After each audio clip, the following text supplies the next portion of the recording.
Rahasia ayam geprek, perjanjian dengan kandang bubrah. Bram adalah seorang pria yang memulai usahanya dari nol. Awalnya, ia hanya seorang pedagang kaki lima yang menjual ayam geprek di sebuah gang kecil di Yogyakarta.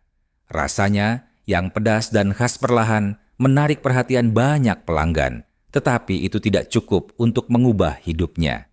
Hidup Bram berubah ketika ia bertemu dengan seorang pria tua misterius yang sering membeli dagangannya. Pria itu yang memperkenalkan dirinya sebagai Pak Surya, memberi Bram sebuah tawaran aneh suatu malam setelah Bram curhat tentang sulitnya hidup. "Kau ingin sukses besar, Bram? Aku punya cara yang bisa membuat usahamu melejit. Tapi kau harus berani menerima konsekuensinya," kata Pak Surya sambil tersenyum samar. Bram, yang terdesak oleh hutang dan ingin mengubah nasibnya, setuju tanpa banyak berpikir. Pak Surya memperkenalkan Bram pada pesugihan kandang bubrah. Pesugihan ini mengharuskan Bram melakukan ritual setiap malam, berkeliling rumah dalam keadaan telanjang bulat sambil membawa sajen berupa ayam bakar, nasi, dan kemenyan.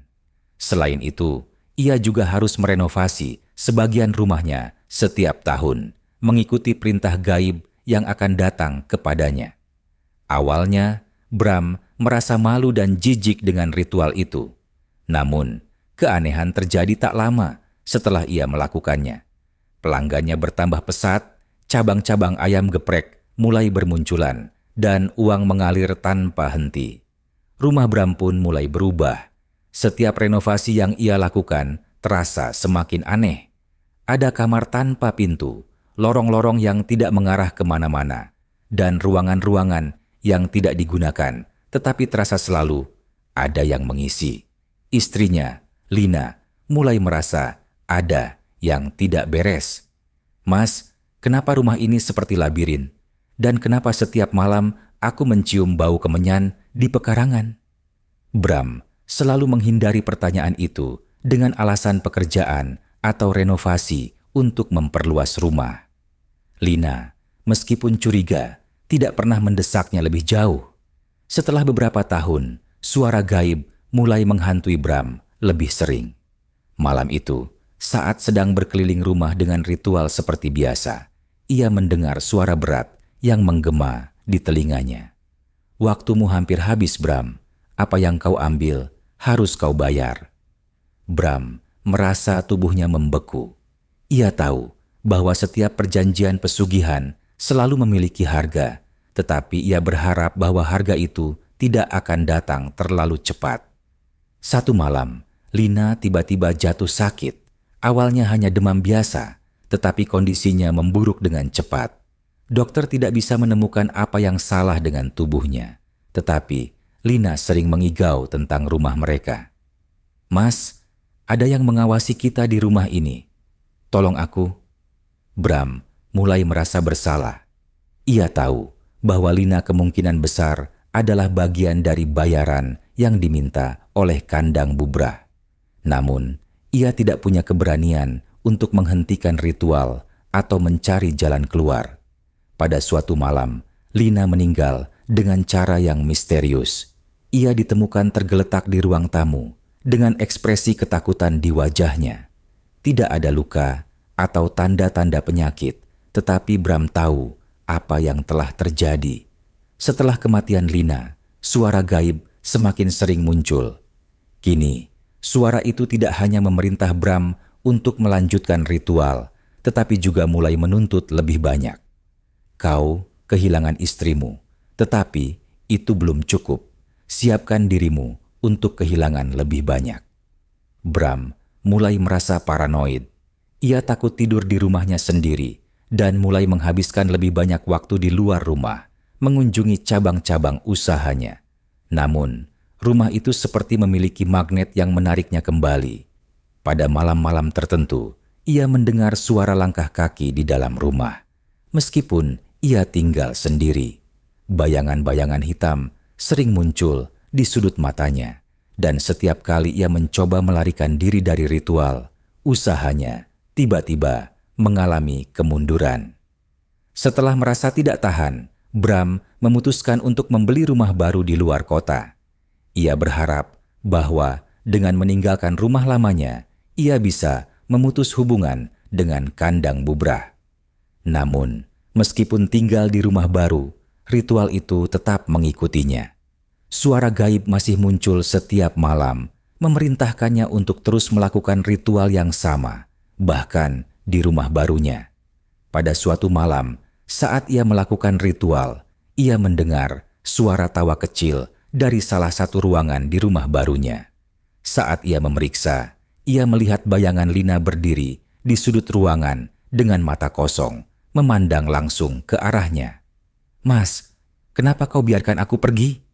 Suara itu bergema di telinganya. Bram mulai kehilangan kewarasannya.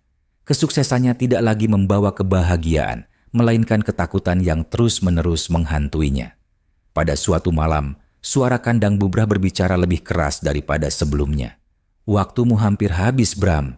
Jika kau tidak memberikan yang berikutnya, maka semuanya akan lenyap, termasuk nyawamu."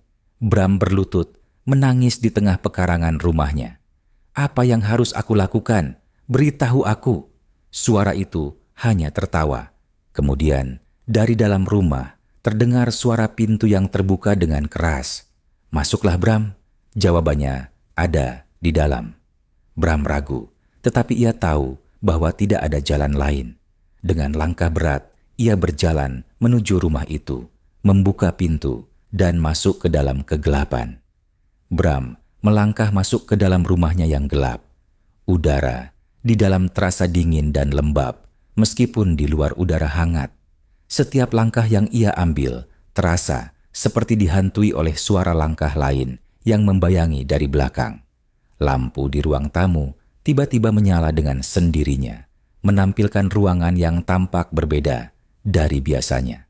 Ruang tamu itu kini kosong, hanya ada lantai dan dinding berwarna kelabu gelap. Di tengah ruangan terdapat sebuah meja kecil dengan sajen yang sama seperti yang ia gunakan dalam ritual: ayam bakar, nasi, kemenyan, dan segelas air putih.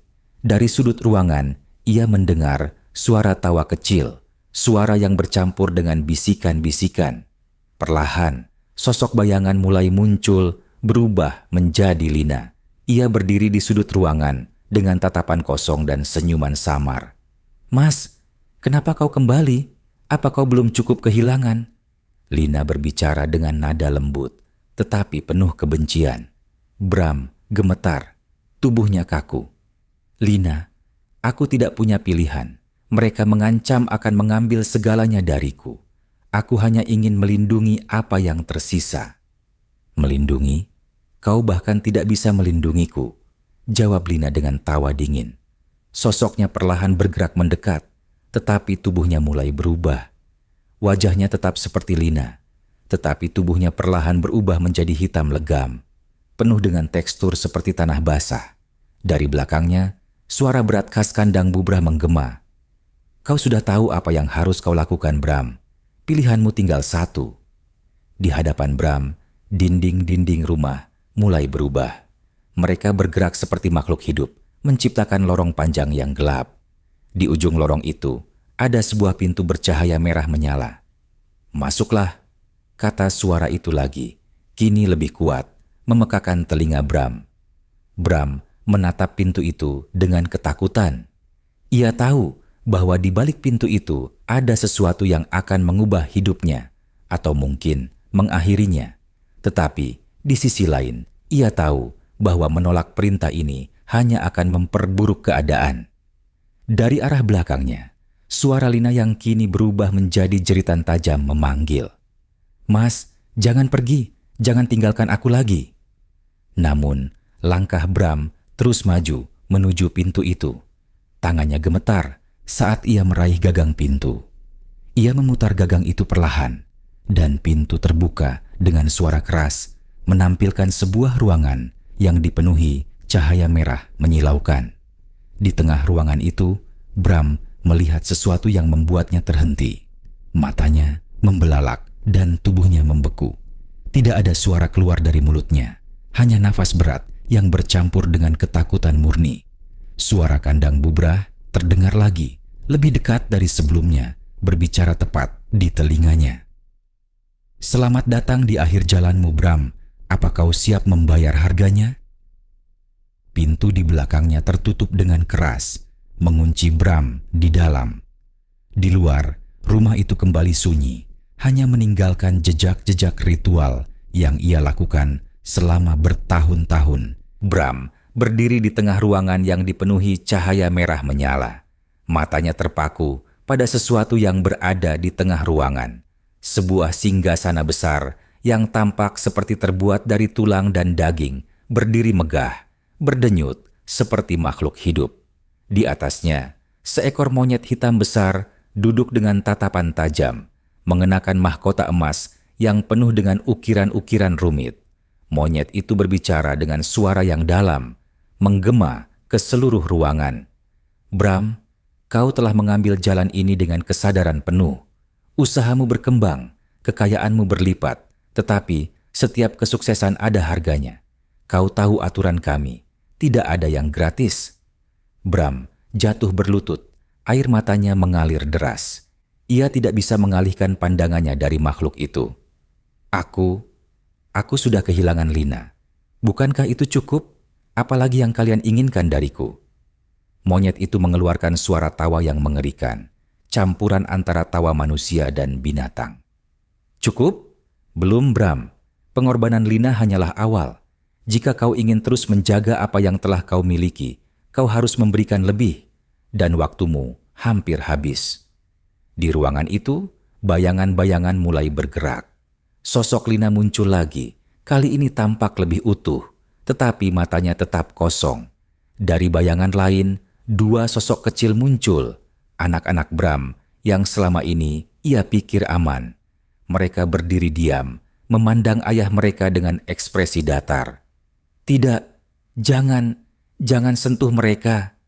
Bram berteriak, mencoba bangkit, tetapi tubuhnya terasa seperti ditahan oleh sesuatu yang tak terlihat. Monyet itu bangkit dari singgasananya, menatap Bram dengan tajam. "Pengorbanan adalah harga dari ambisi. Kau yang memutuskan jalan ini, Bram.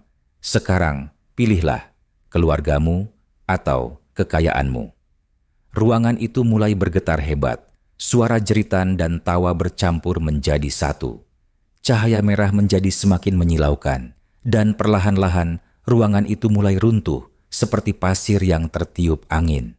Bram merasakan tubuhnya terseret ke dalam kegelapan. Suara-suara gaib itu terus berbicara di telinganya, memberikan pilihan yang mustahil. "Waktumu habis, Bram.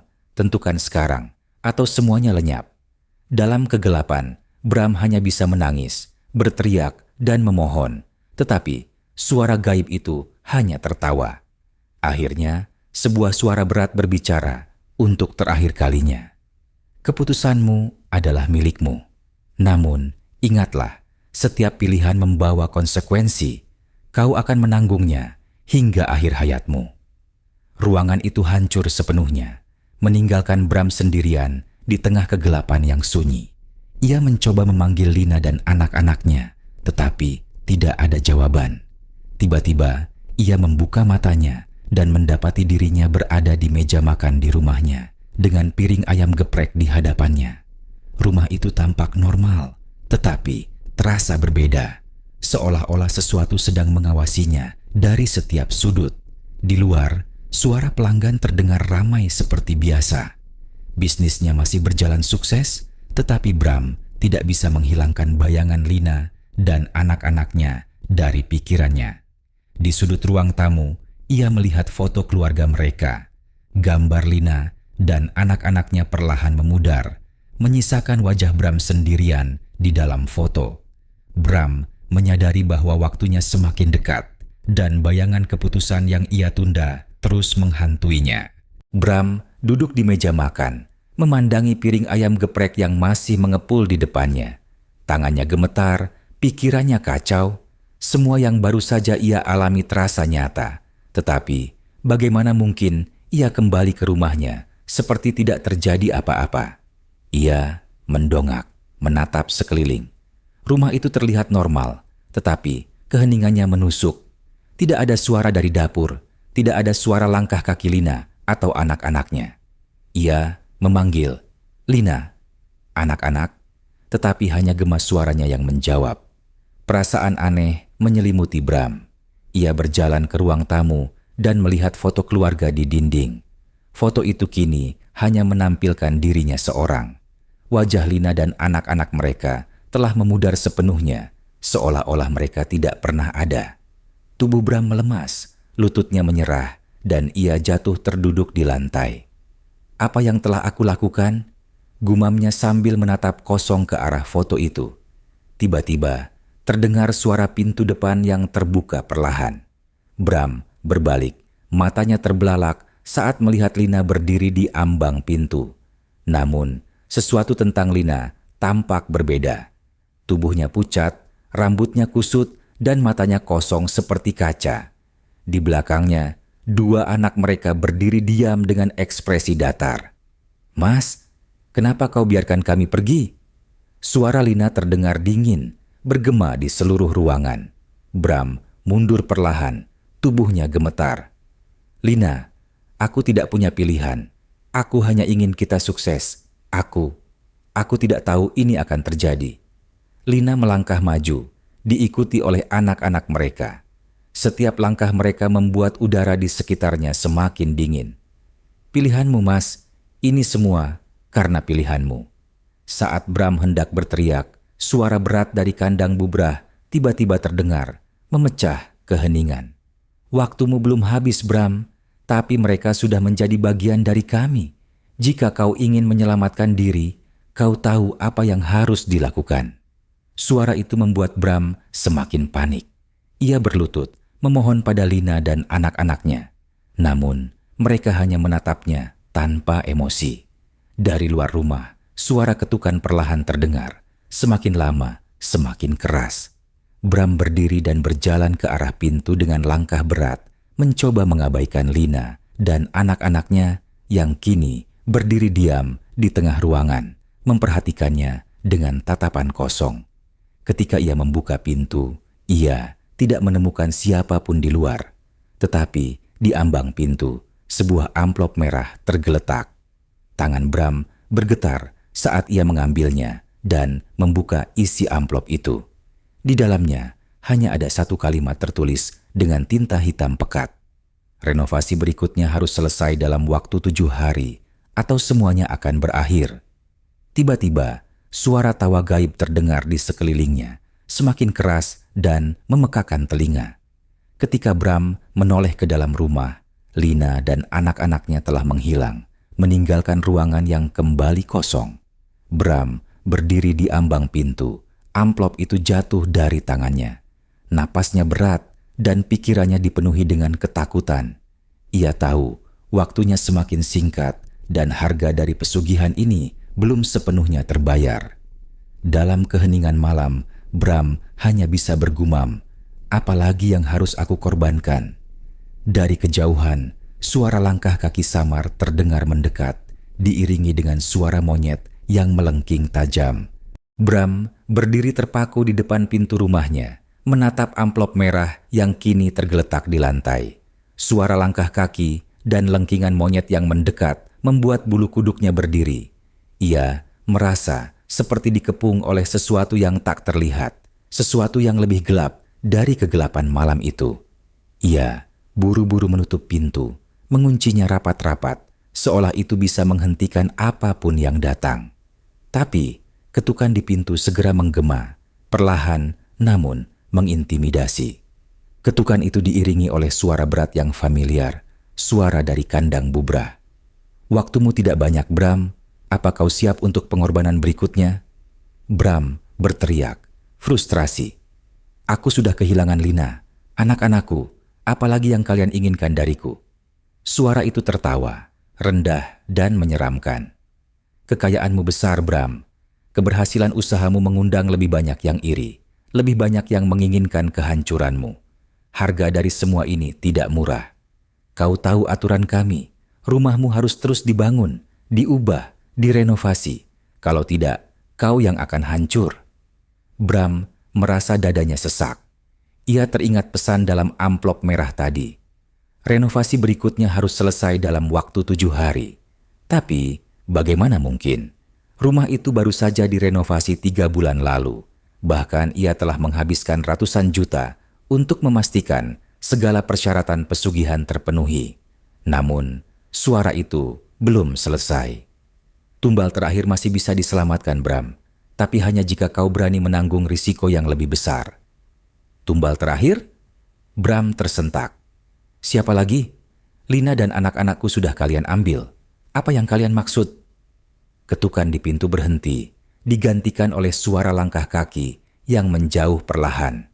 Ruangan itu kembali sunyi, tetapi Bram merasa kehadiran sesuatu tetap ada di sekitarnya. Ia duduk terkulai di lantai, mencoba mengatur napas.